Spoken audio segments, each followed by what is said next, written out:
บริษัท XVX สังหาริมทรัพย์จำกัดผู้เดียว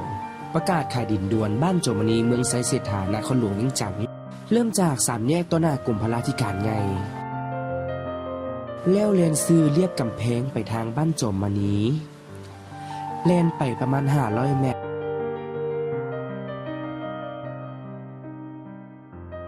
เมื่อฮอดทางโค้งเลี้ยวเข้าหอมเบื้องซ้ายมือแล้วจะเห็นดินที่ต้องการขายอยู่เบื้องซ้ายมือรูปลักษณะของดินเป็นดินเปาวางตั้งอยู่ในใจกลางเมืองมีเนื้อที่กว้างขวางเป็นดินถมแล้วสามารถปลูกสร้างได้เลยมีไฟฟ้าน้ำประปาสะดวกสบายและมีเส้นทางเข้าออกได้หลายเส้นทางเนื้อที่ดินทั้งหมดแมน 7,200 ตารางเมตรราคาขายแมน